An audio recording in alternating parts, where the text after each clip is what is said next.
నమస్కారం అండి. Good morning, సుబ్హానల్లా. మనం ప్రాణాయామం గురించి నేర్చుకుంటున్నాం.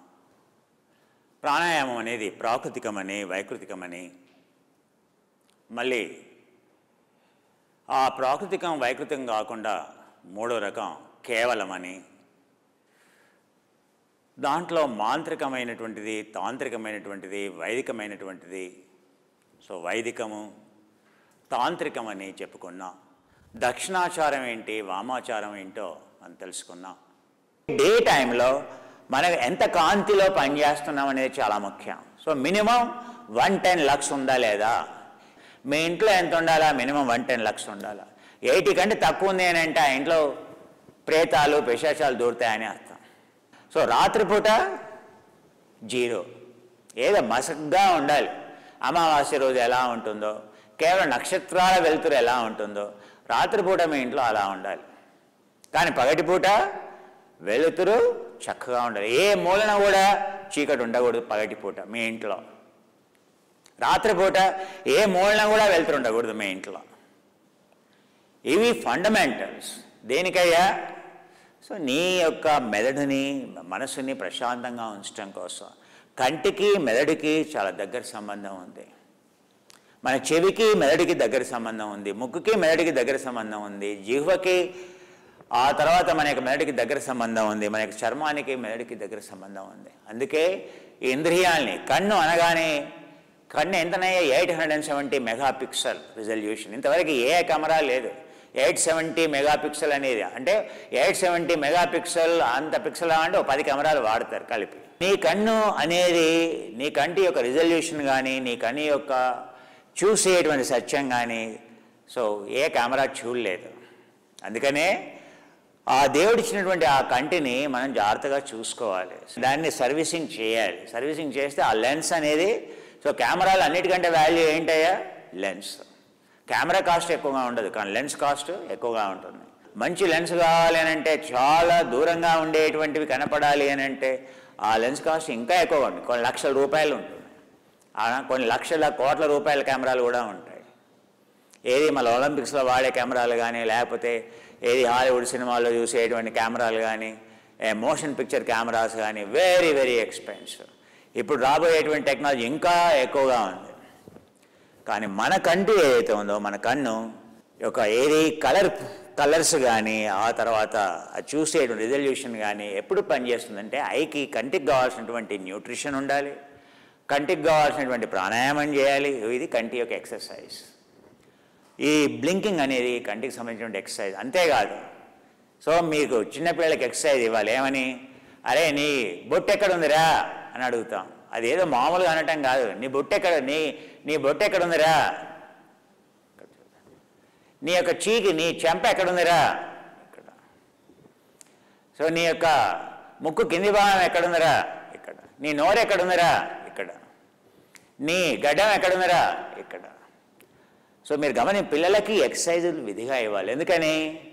మీరు అనుకుంటున్నారు ఇది ఇలా అడిగినప్పుడు వాడి చెయ్యి వేలు ఎక్కడికి వెళ్తోంది, వాడు ఏది చిన్న అనగానే చెంప మీదకి వెళ్తోందా, నుదురు అనగానే ఎక్కడికి వెళ్తోందా. సో నేను మీకు చెప్పాను అనుకోండి, సో ఏది మీకు టెస్ట్ ఇస్తారు ఏది ఆశ్రమాల్లో, ఏమని? సో ఇప్పుడు నీ చెంప అనగానే చెంప మీదకి వెళ్ళాలి, వెంటనే చెంప అంటాడు, మళ్ళీ చెంప మీదకి వెళ్ళాలి, చెంప అనగానే చెంప మీదకి అంటాడు, మళ్ళీ వెంటనే మార్చేస్తాడు గురువు, ఏది కన్ను అంటాడు. అప్పుడు కూడా మీ ఏలు చెంప మీదకి వెళ్ళింది అనుకోండి, అంటే మీ మైండ్ పనిచేయట్లేని అర్థం. సో ఎంత ఫాస్ట్గా నువ్వు గ్రాస్ప్ చేస్తున్నావు అంటే నీ మైండ్ యొక్క కోఆర్డినేషన్, మైండ్ బాడీ కోఆర్డినేషన్, నీ యొక్క లోకోమోటర్ కోఆర్డినేషన్, నీ యొక్క కాగ్నిటివ్ ఎబిలిటీ ఎంత ఉంది, నువ్వు మెకానికల్గా ఉన్నావా, మైండ్ఫుల్గా పనిచేస్తున్నావా అనేటువంటి విషయాలన్నీ కూడా ఇక్కడ వస్తాయి. దీన్ని ఎందుకు చూస్తున్నాం? ఇలా బ్రెయిన్కి ట్రైనింగ్ ఇస్తున్నాం, మైండ్ఫుల్నెస్ ప్రాక్టీస్. ఇంతసేపు అరగంట సేపు పైకి కిందకి ఇలా ఇలా, ఇది సైటు, ఏది కంటి చూపు కరెక్ట్ కావడం కాదయ్యా, నీ మైండ్ పనిచేసే విధానం మారిపోతుంది. This a way to programme your brain. ఎందుకని? సో చెప్పాను కదా, మీరు కనుక స్కాన్ చేస్తే, హైపర్ స్కాన్ చేస్తే ఫంక్షనల్ ఎంఆర్ఐ స్కాన్ అని అంటాం. సో ఫంక్షనల్ ఎంఆర్ఐ స్కాన్ అంటే ఒక పని చేస్తున్నప్పుడు ఆ యొక్క మెదడు యొక్క స్కాన్ తీసుకున్నట్టయితే ఆ మెడలో ఏ ఏరియాస్ యాక్టివేట్ అవుతున్నాయి అనేటువంటి విషయం తెలుస్తూ దాని ఫంక్షనల్ ఎంఆర్ఐ స్కాన్ అంటాం. అంటే ఒక సినిమా చూసేప్పుడు నీ యొక్క మైండ్, నీ యొక్క ఎమోషనల్, నీ యొక్క ఎమోషన్స్ మీద, ఫీలింగ్స్ మీద నీకు ఎంత కంట్రోల్ ఉంది అనేటువంటి విషయం రేపటి రోజు నీకు ఉద్యోగాల్లో నీకు ఉద్యోగం ఇవ్వాలా ఇవ్వకూడదా అనేటువంటి విషయాన్ని ఇంటర్వ్యూలు ఏం కండక్ట్ చేయరు ఫ్యూచర్లో. నీ క్వాలిఫికేషన్ చూస్తా, నీ సర్టిఫికేట్లో ఏ కాలేజీలో పాస్ అయ్యావో చూస్తాడు, వాటిని పంపించమని చెప్తాడు. సో ప్రోమెట్రిక్ సెంటర్ ఏదైతే ఉంటుందో ప్రోమెట్రిక్ సెంటర్లో ఎగ్జామ్ ఏమి ఉండదు. ప్రోమెట్రిక్ సెంటర్లో 2 ఉంటాయి, ఒకటి ఎంఆర్ఐ స్కాన్ ఉంటుంది, ఒకటి ఫంక్షనల్ ఎంఆర్ఐ స్కాన్ ఉంటుంది. 2 గదులు ఉంటాయి. ఫస్ట్ గదిలోకి వెళ్ళాల్సిన అవసరం లేదు. ఆ గదిలో నుంచి ఇలా నడిచేవో లేదో నీ బ్రెయిన్ క్లిక్ చేస్తుంది కెమెరాస్. ఆ యొక్క స్టార్ట్ కెమెరా నీ బ్రెయిన్లో ఉండేటువంటి పార్ట్స్, అమిగ్డాలా సైజ్ ఎంత ఉంది, నీ గ్రే ఏరియాస్ ఎంత ఏరియాస్ ఉన్నాయి, నీ వైట్ సెల్ ఏరియాస్ ఎంత ఉన్నాయి నీ బ్రెయిన్లో. సో అమిగ్డాలా ఎంత ఉంది, పీనియల్ గ్లాండ్ బియ్యం సైజులో ఉండేటువంటి పీనియల్ గ్లాండ్ ఏ సైజులో ఉంది, ఈ ఏరియాస్ అన్నీ. సో వాటి యొక్క వాల్యూమ్ ఎంత ఉంది, అవి ఎంత వెయిట్ ఉన్నాయి, వాటి యొక్క పరిమాణం ఎంత ఉంది, వాటి యొక్క సైజ్ ఎంత ఉంది, క్యాలిక్యులేషన్స్ వచ్చేస్తాయి వాడికి. ఇదేది ఎంఆర్ఐ స్కాన్లో వచ్చేస్తాయి. ఆ తర్వాత ఇంకో గదిలోకి వెళ్ళమంటాడు, ఆ గదిలోకి వెళ్ళి కూర్చోమంటాడు, కూర్చుంటావు. ఆ గదిలో కూర్చోగానే అక్కడ నీకు బాహుబలి లాంటి సినిమానో లేకుంటే అవతార్ లాంటి సినిమానో ఏదో సినిమా చూపిస్తాడు. ఆ సినిమా చూడగానే ఆ సినిమా చూస్తూ ఉంటే నీలో కలిగేటువంటి భావోద్వేగాలు ఏదైతే ఉంటాయి, లేదా క్రికెట్ మ్యాచ్ చూపిస్తాడు, ఏది మనకి England India final match, 1 day match అడుగుతాడు. నీకు ఏ గేమ్ అంటే ఇంట్రెస్ట్ అని అడుగుతాడు. నీకు ఏది నీ అప్లికేషన్లో అడుగుతాడు, ఇంటర్వ్యూ పోయే ముందే అడుగుతాడు నీకు ఏది ఇష్టం, ఏ సినిమా ఇష్టం, ఏ గేమ్ ఇష్టం అని. నీకు ఇష్టమైనటువంటి గేమో, ఇష్టమైనటువంటి ఇంటర్నెట్ గేమో, లేకపోతే ఇష్టమైనటువంటి ఒలింపిక్స్ ఏది ఫైనల్ గేమో, కాంపిటీషనో, లేకపోతే ఏ సినిమానో చూపిస్తాను నీకు. చూపించి అక్కడ కూర్చోబెడతాడు, 1/2 అవర్ చూపిస్తాడు. చూపించిన తర్వాత నేను వెళ్ళమంటాడు. సో వాడికి ఎందుకు చూపిస్తాడు, ఆ యొక్క సినిమా చూస్తున్నప్పుడు, ఆ యొక్క గేమ్ చూస్తున్నప్పుడు నీ యొక్క బ్రెయిన్ ఎలా పనిచేస్తుంది, ఏ ఏరియాస్ యాక్టివేట్ అవుతున్నాయి, ఆ ఎమోషన్స్ మీద ఎంత కంట్రోల్ ఉంది, నీ న్యూరాన్స్ ఎలా ఫైర్ అవుతున్నాయి చూస్తాడు.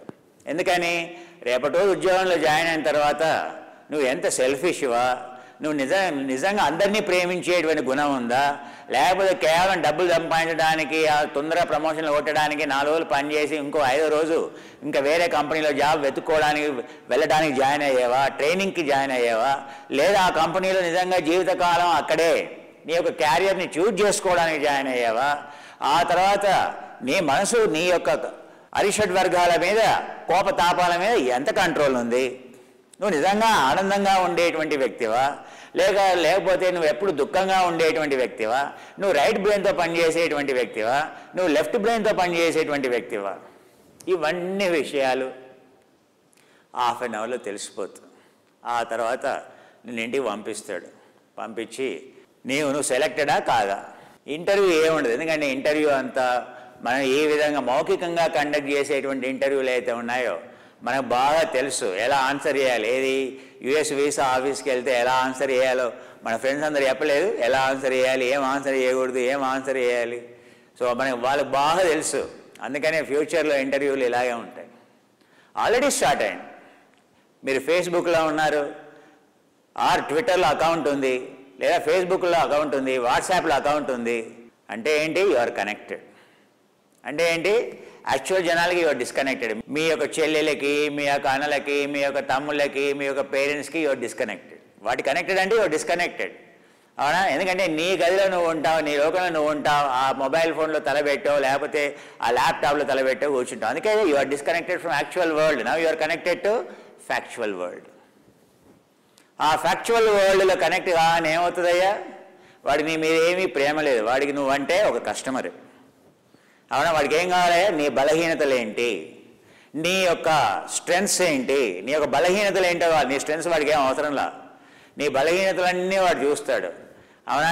నీకు ఏది ఇష్టం, అదే ఏది కష్టం చూస్తాడు, దాని మీద ఆడుకుంటాడు, అవునా? ఆ విధంగా నువ్వు ఎవరికి ఓటు వేయాలో కూడా నేను ఇన్ఫ్లుయెన్స్ చేస్తాడు నెక్స్ట్ ఎలక్షన్స్లో. అంతేకాదు నువ్వు సూపర్ మార్కెట్లో ఏది కొనాలో కూడా నీకు తెలియకుండానే నీ మీద ఇన్ఫ్లుయెన్స్ చేసేస్తాడు. నువ్వు ఏ మొబైల్ ఫోన్ కొనాలో కూడా నీకు తెలియకుండానే నువ్వు ఇన్ఫ్లుయెన్స్ అయిపోతావు. అంటే ఏంటయ్యా, వాడికి కీలు బొమ్మలా మారిపోయావు. ఆ మధ్యకాలంలో ఏం చూసావు, యుఎస్ ఎలక్షన్స్లో, అవునా, సో అదేదో ఉంది కదా, ఎనాలిటికా కేంబ్రిడ్జ్ ఏదో ఉంది కదా. సో యూకేలో ఉండేటువంటి ఒక ఎనాలిటికల్ సంస్థ ఇది ఫేస్బుక్లో ఉండేటువంటి అకౌంట్స్లో నుంచి తీసుకొని, అవునా, సో వాళ్ళు ఏ విధంగా ఇన్ఫ్లుయెన్స్ చేశారు ఓటింగ్ని, అమెరికాలో జరిగినటువంటి ఎలక్షన్స్లో ఎన్నికల్లో ఏ విధంగా ఓట్ని ఇన్ఫ్లుయెన్స్ చేశారు. అందుకని మన ప్రాణాయామము అని అనగానే ఈ కోఆర్డినేషన్ ఏంటి, మైండ్ ప్రోగ్రామింగ్ ఏంటి, ఎందుకు చేస్తున్నా, ఇదేదో మామూలు విషయం కాదు నాయన.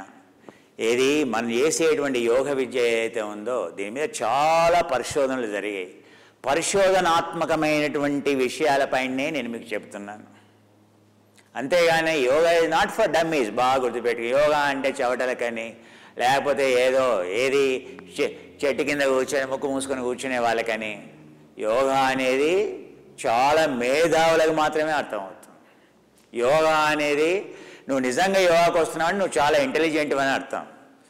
నువ్వు ఏదో జిమ్కో, లేకపోతే ఏదో వాకింగ్కో, రన్నింగ్కో, లేకపోతే ఏ సినిమాకో వెళ్తున్నావు అని అంటే, సో నీ అంత చెవట, నీ అంత మూర్ఖుడు, నీ అంత మూఢుడు ఇంకెవరు లేరని అర్థం. అర్థమైందా? ఎందుకని ఇప్పుడు నేను చెప్పే విషయాలు అర్థమవుతున్నాయి కదా. మనం ఏంటి, మన బ్రెయిన్ని ఎలా ప్రోగ్రామ్ చేసుకోవాలో చెప్తున్నాను. అందుకని ఇంటర్నెట్లు, ఫేస్బుక్లు ఆ రోజుల్లో లేక కాదు, ఆ రోజుల్లో కళ్ళు మూసుకుంటే ప్రపంచమే చూడగలిగారు. ఎప్పుడైనా నీకు కనీసం మొబైల్ ఫోన్లు కావాలి, మొబైల్ ఫోన్ ఒకటి కావాలి, దాని ద్వారా నువ్వు కనెక్ట్ అవుతావు. అది లేకుండా కూడా కనెక్ట్ కావచ్చు, కళ్ళు మూసుకొని కనెక్ట్ కావచ్చు. కానీ మన ఉద్దేశం అది కాదయ్యా. మన కనెక్ట్ కావాల్సిన కళ్ళు మూసుకొని ఎక్కడో కనెక్ట్ అయితే వాళ్ళు రాక్షసులు అన్నారు, అసురులు అన్నారు. సో మనుషులతో కనెక్ట్ కావాలయ్యా. మనుషులతో కనెక్ట్ అయ్యేటువంటి వాడిని సంతువు అన్నాడు, సాధువు అన్నాడు. నువ్వు ఇంట్లో ఉండేటువంటి తల్లిదండ్రులతో, ఇంట్లో ఉండేటువంటి అక్క చెల్లెళ్ళతో, అన్నా తమ్ముళ్ళతో, అవునా, మీ కుటుంబంలో ఉండేటువంటి బంధువులతో, నీ యొక్క ఊర్లో ఉండేటువంటి అందరితో, నీ యొక్క వీధిలో ఉండేటువంటి అందరితో అలా వెళ్తావో లేవో అందరూ నిన్ను గుర్తించాలి, నువ్వు అందరినీ గుర్తించాలి. దాన్ని ఏమంటావు? కనెక్టివిటీ అంటావు. దానివల్ల నువ్వు ఆరోగ్యంగా ఉంటావు, ఆనందంగా ఉంటావు, ట్రాన్స్పరెన్సీ అనేది ఉంటుంది. ఇప్పుడు ఎంతమందికి ఉందా నీ పక్క ఉండేటువంటి అపార్ట్మెంట్లోనే నీకు తెలియదు ఎవరున్నారు? ఎవరైనా అడిగారు అనుకో, ఎంత కోపం. సో అందుకే చెప్తున్నానండి, disconnected. The present technologies, present ధోరణి అంతా, జీవన విధానం అంతా disconnecting from the reality and connecting to వికల్ప విపర్య. అదే పతంజలి చెప్తున్నాడు. దుఃఖం ఎందుకని? ప్రమాణ విపర్య వికల్ప నిద్రా స్మృతయ పంచతయ క్లిష్ట అక్లిష్ట. ఉదయం నుండి సాయంత్రం వరకు చూడండి మన పిల్లల్ని, they are totally disconnected from actual world, all the time connected to విపర్యమో వికల్పమో, హాలుసినేటెడ్ వరల్డ్.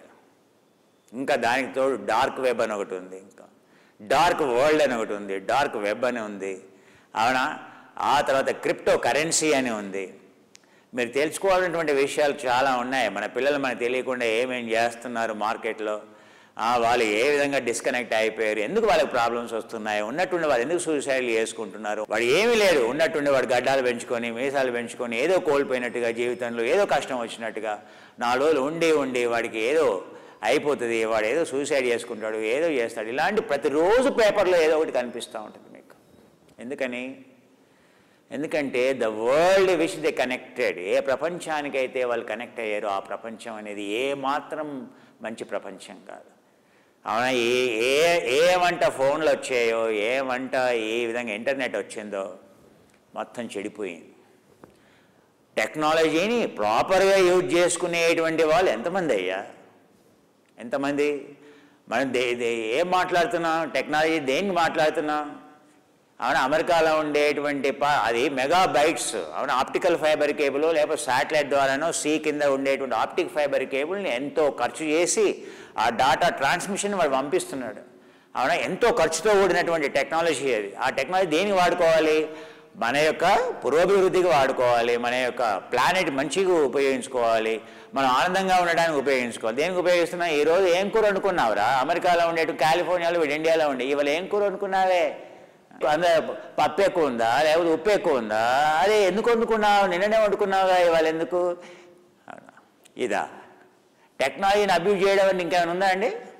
అందుకే భారతదేశంలో ఉన్నట్టుండి ఏంటయా అంటే మొన్నటి వరకు 15 సంవత్సరాల క్రితం ఫోన్ అంటే ఎవరికి తెలియదు. ఇప్పుడు మా జనాభాకి మించిన ఫోన్లు అయిపోయాయి, జనాభాకి మించినటువంటి ఫోన్లు. ఇప్పుడు ప్రపంచంలో భారతదేశం అనేది హైయెస్ట్ కన్జ్యూమింగ్ కంట్రీ ఇప్పుడు. అంటే ఏంటి, అలా కొనేస్తున్నారంటే ఏది వచ్చినా మార్కెట్లో కొనేస్తున్నారు. అలా ఆకలి ఎక్కువైపోయింది. దేని పట్ల? తిండి పట్ల కాదు, మొబైల్ ఫోన్లో ఏది కనిపిస్తుంది కొనుక్కోవడమే. సో అసలు మొబైల్ ఫోన్ అనేది ఏంటి చెప్తున్నారు, ప్రతి ఒక్కడు నెట్టే, ప్రతి ఒక్కరు వాట్సాపే, ప్రతి ఒక్కరు హ్యాకింగే, ప్రతి ఒక్కరు ఫేస్బుక్కే అకౌంటే, ప్రతి ఒక్కరు వంట సెల్ఫీ. ఇంత సెల్ఫిష్. మనం సెల్ఫ్లెస్గా మారడానికి మనం ప్రయత్నం. నేను చిన్నగా ఉన్నప్పుడు ఎవడైనా మన ఫోటో తీసుకుంటానంటే, అవునా, ఎప్పుడైనా మనం చిన్నగా ఉన్నప్పుడు నా ఫోటో తీసుకుంటాను, అబ్బో సిగ్గుపడి ఆవిడ గోడచాటుకు దాచుకొని అబ్బో వద్దులే బాబు అని అనుకునేవాళ్ళు. పొరపాటున కూడా ఏది మా గురువులు అనేవాళ్ళు, ఇక్కడ ఫోటోగ్రఫీ నాట్ పర్మిటెడ్. ఫోటో అంటేనే అసలు మన ముఖం మనం చూసుకోవడం ఏంటండి, మన ముఖం మనం చూసుకోవడం ఏంటి? ఏది వేరే వాళ్ళు కెమెరా పెట్టి మనం తీస్తామంటేనే అబ్బా మన ముఖం ఏంటి, నా ముఖం ఎందుకయ్యా, వద్దు బాబు నాకు వద్దు, నాకు ఇష్టం లేదని చెప్పేవాళ్ళు. మన పెద్దవాళ్ళని ఎవరు అడిగాని మన తాతల్ని అబ్బా నాకు వద్దు సిగ్గుపడేవాళ్ళు. బలవంతం చేస్తే ఒక ఫోటో, ఒక పోసు. ఇప్పుడు ఎవరిది నీ అంత నువ్వే ఇలా పెట్టుకొని నీ ముఖం నువ్వు చూసుకోవడం ఏమానందమయ్యా ఇది. ఇంత తక్కువగా నాగరికత సంస్కృతి ఇంతగా దిగజారిపోవడం అనేది అసలు ఏ స్థాయికి, మనల్ని మనం ప్రేమించుకోవడం అనేటువంటి స్థాయికి రావడం అనేది అసలు ప్రపంచంలో మన యొక్క చరిత్రలో ఇంతవరకు లేదయ్యా. మనం ఇతరులని ప్రేమించాలి కానీ, అవునా, ఇతరులని ఫోటో తీసి వాళ్ళని ఆరాధ్య దేవతలుగా అతిథి దేవోభవ, బంధుదేవోభవ, మాతృదేవోభవ, పితృదేవోభవ, భ్రాతృదేవోభవ, మిత్రుదేవోభవ, మిత్రుల్ని వాళ్ళని మనం చూడాలి కానీ మన ఫోటో మనం చూసి దాని ప్రేమలో పట్టం ఏంటండి. అందుకే చెప్తున్నానండి, మన కళ్ళని ఎందుకు ఉపయోగిస్తున్నాయో సెల్ఫీలకు ఉపయోగిస్తున్నాం, సెల్ఫ్ ఫోటోగ్రాఫీ ఉపయోగిస్తున్నాం.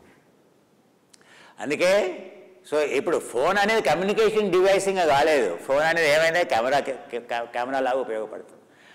వాడు మొదలు ఫోన్ కొనుక్కునే ముందు వాడు ఏం చేస్తున్నాడు, దానికి ఎంత మెగాపిక్సెల్ ఫ్రంట్ కెమెరా ఉందా, దానికి బ్యాక్ కెమెరా ఉందా, అది ఎంత రిజల్యూషన్ ఉంది. అరే ఫోన్ మాట్లాడడానికి లేదా చూడటానిక? ఫోన్ వచ్చిన పర్పసే మారిపోయింది. అందుకే ఇప్పుడు ఏమైనా స్మార్ట్ ఫోన్ అని, ఇంకా 4 రోజులు దాని ఫోన్ కూడా అను. సో అదే ఎవ్రీథింగ్. ఇంకా అందులోనే ల్యాప్టాప్ ఉంటుంది, ఇంకా అందులో అన్నీ ఉంటాయి. నీ వ్యవహారం అంతా, బిజినెస్ అంతా ఫోన్లోనే నడుస్తుంది, మొత్తం ఎవ్రీథింగ్. సో ఎందుకు చెప్తున్నానంటే, మన మనసులో మన మైండ్, మన బ్రెయిన్ని స్కాన్ చేస్తే, ఈరోజు మన పిల్లల యొక్క బ్రెయిన్ స్కాన్ చేస్తే ఏ ఏరియా కూడా ఆరోగ్యంగా లేదు. ఎందుకు ఆరోగ్యంగా లేదు? కోపం, వాడికి వెంటనే కోపం వస్తుంది. ఏమనంటే ఊ అంటే తాపము, ఊ అంటే కోపము, ఆ అంటే కామము, ఊ అంటే కామము. అరిషడ్ వర్గాల మీద ఏ మాత్రం కూడా కంట్రోల్ లేదు. తల్లిదండ్రులు అరా ఏరా వస్తావా, భోజనానికి వస్తావా, మార్నింగ్ బ్రేక్ఫాస్ట్, వాడు వింటే కదా. ఓ 10 సార్లు పిలిచిన తర్వాత నేను వస్తాలే, వస్తాలే, మీరు తినండి, ఇంతకేంటి బ్రేక్ఫాస్ట్ ఈరోజు, అదా ఇడ్లీయా, ఇడ్లీ ఎవరు తింటాడే, నీకు తెలీదా, నేను ఇడ్లీ తింటానా మమ్మీ, ఆ కుటుంబం నాకెందుకే, అది గేదెలాగా పెట్టేవి. పిల్లల రియాక్షన్ చూడట్లా. మనం ఇంకా దాని అబ్బో మా వాడు ఇంకా బాగా అరుస్తున్నాడని మీరు సంతోషపడుతున్నారా ఏంటి? అయ్యా అది తీవ్రమైనటువంటి వ్యాధి. ఎందుకని? సో ఈ ఏరియాస్ డెవలప్ కాలేదు వాడికి. ఫ్రాంటల్ కార్టికల్ ఏరియాస్ అనేది వీక్గా ఉండటం వల్ల వాడి యొక్క అమిగ్డాలా అనేటువంటిది, ఏది మన వేరుశనగ గింజ ఉంటుందా, పల్లి గింజ ఉంటుందా, మూంగపల్లి, ఆ మూంగపల్లి సైజులో ఉంటుందయ్యా, అదేది అమిగ్డాలా అని.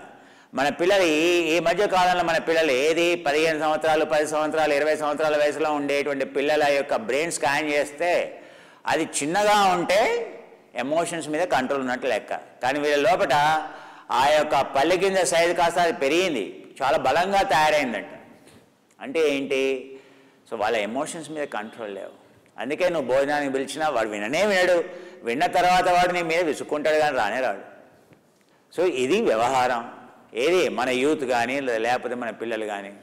సో బ్రెయిన్లో ఇంకా చెప్పిన పీనియల్ గ్లాండ్ అని అంటాం.